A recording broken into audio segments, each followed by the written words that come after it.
السلام علیکم، میں ہوں زویب جیجا اور آپ دیکھ رہے ہیں میرا یوٹیوب چینل اور امید ہے آپ جہاں بھی ہوں گے خیریت ہوں گے۔ ارشد شریف قتل کیس میں کچھ تحقیقات سامنے آئی ہے کہ ارشد شریف کے ساتھ اس وقت گاڑی میں کون تھا اور وہ کہاں کا رہائشی تھا، اور وہ کینیا کا ایک بہت بڑا تاجر بھی تھا جس کی پراپرٹیز کراچی میں بھی ہے، یعنی کہ اس کی کچھ رہائشیں کراچی میں بھی تھی۔ ڈیفنس کا وہ رہائشی ہے پوش علاقے کا، یعنی کہ میں خرم کی بات کر رہا ہوں کہ جس وقت ارشد شریف گاڑی کے یعنی کہ ڈرائیور کے ساتھ والی سیٹ پہ بیٹھے ہوئے تھے، تو ڈرائیور کی سیٹ پر اور اس کے پیچھے بھی ان کے دو دوست بیٹھے ہوئے تھے جن کا تعلق جو ہے وہ کراچی سے نکل آیا ہے، اور ان کی فیملی گھر چھوڑ کر جو ہے وہ جا چکی ہے۔ یعنی کہ جب یہ واقعہ پیش آیا تو ان کو شاید یہ معلوم ہوا کہ تحقیقات کرنے کے لیے ادارے ان کے گھر تک پہنچیں گے، تو اب وہ اپنے گھر پر موجود نہیں ہیں، یعنی کہ دونوں کے گھر خالی ہیں، اور جو باہر جو گارڈ بیٹھے ان کا کہنا ہے کہ کل یعنی کہ ان کی فیملی کل جو ہے گھر چھوڑ کے وہ چلی گئی ہے۔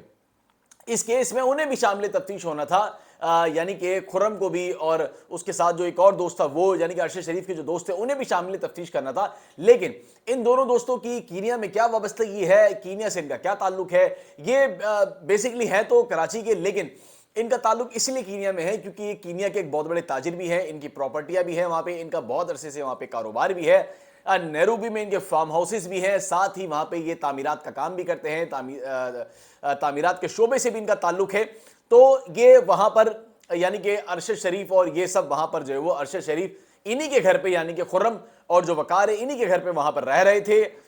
تقریباً کئی دنوں سے، اور آج جب یہ نکلے تھے نیروبی سے تو یہ جہاں جا رہے تھے وہاں پر جیسے ہی وہاں پر یہ پہنچے تو خیر واقعہ ہو گیا تو سب کو پتہ ہی ہے، اور ساتھ ہی یہ کافی دنوں سے ان کی فیملی جو ہے وہ ارشد شریف کا خیال رکھ رہی تھی، یعنی کہ ان کی رہائش کا بندوبست کیا ہوا تھا، ان کے کھانے کا بندوبست کیا ہوا تھا،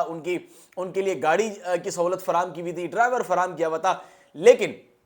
جو ٹیم یہاں سے یعنی کہ جو پاک فوج ہے انہوں نے وہ مطمئن نہیں ہوئی ہے وہاں کی تحقیقاتی ٹیم نے جو فائنڈنگز دی ہے اس کے اوپر، یعنی کہ کینیا میں جو ٹیم کام کری، اسی لیے ہماری ٹیم یہاں سے روانہ ہو گئی ہے، دوحہ پہنچ گئی ہے، اب دوحہ سے نیروبی پہنچے گی، اور نیروبی پہنچنے کے بعد ہی معلوم ہو سکے گا جو نئی فائنڈنگز آئے گی، یعنی کہ جو نئی معلومات آئے گی، جو نئی تحقیقات ہوگی، جب پتہ معلوم ہو سکے گا کہ آیا واقعہ کس طرح سے پیش آیا۔ لیکن جو وہاں کے تحقیقاتی ادارے ہیں وہ یہ بتاتے ہیں کہ اگر تو پولیس نے مزاحمت پر مارنا بھی تھا یعنی کہ گولی بھی چلانی تھی تو وہ ڈرائیور کو چلانا بنتی تھی، نہ کہ ساتھ سیٹ پر بیٹھنے والے شخص پر۔ تو اس وجہ سے پورا معاملہ ان کا کہنا ہے کہ شک و شبہات اس پورے معاملے میں ہے، اس پورے معاملے کی تحقیقات ہونی چاہیے، وہ بھی جو ہے وہ تحقیقات کر رہے ہیں، لیکن ان کی تحقیقات پر عدم اطمینان کا اظہار کیا ہے پاک فوج نے بھی، پاکستان کی حکومت نے بھی، اور تمام متعلقہ اداروں نے بھی، لیکن ساتھ ہی جو ٹیم یقیناً وہ پہنچنے کے بعد ہماری ٹیم بہت ہی صلاحیت رکھتی ہے، اور یقیناً جب وہ وہاں پہنچے گی تو تمام تر تحقیقات اور دوبارہ سر نو سارے معاملے کا جو ہے جائزہ لیا جائے گا۔ چونکہ ایک بات اور بھی درمیان میں آئی ہے کہ ایک تو ہیڈ پر گولی لگی تھی، لیکن جو وہاں کے پوسٹ مارٹم سے وہ یہ بتاتی ہے کہ گردن اور شولڈر کے درمیان جو ہے وہ گولی لگی ہے، جبکہ گولی تصویر میں صاف نظر آ رہی کہ وہ یہاں پر یعنی کہ پچھلی طرف جو ہے وہ ہیڈ پر جو ہے وہ لگی ہوئی ہے۔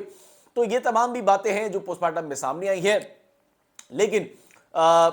وہاں کچھ لوگوں کو حراست میں بھی لیا گیا ہے، ان سے تحقیقات بھی جاری ہے، لیکن ان کی تحقیقات میں کوئی ایسی مصدقہ بات یا پھر کوئی ایسی تحقیقات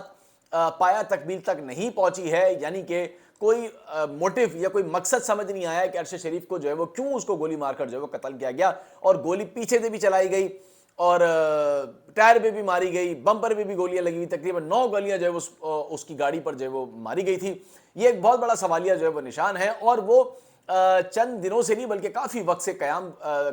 کیا ہوا تھا ارشد شریف نے،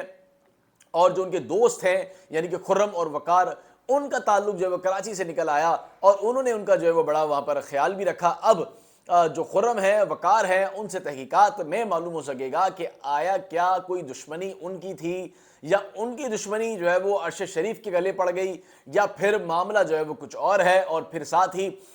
گزشتہ روز جو پریس کانفرنس ہوئی ہے اس میں سلمان اقبال کا بھی نام جو ہے وہ سامنے آئے کہ سلمان اقبال سے بھی تحقیقات ہونی چاہیے۔ تو کیا تانے بانے سلمان اقبال سے بھی ملتے ہیں، یعنی کہ خرم اور جو وقار ہیں کیا وہ سلمان اقبال کے دوست تھے، جس طرح حماد یوسف کا نام سامنے آیا کہ حماد یوسف نے پیغام دیا تھا۔ تو اب اس بات کا بھی کلیئر ہونا یہاں پر بہت ضروری ہے کہ حماد یوسف کے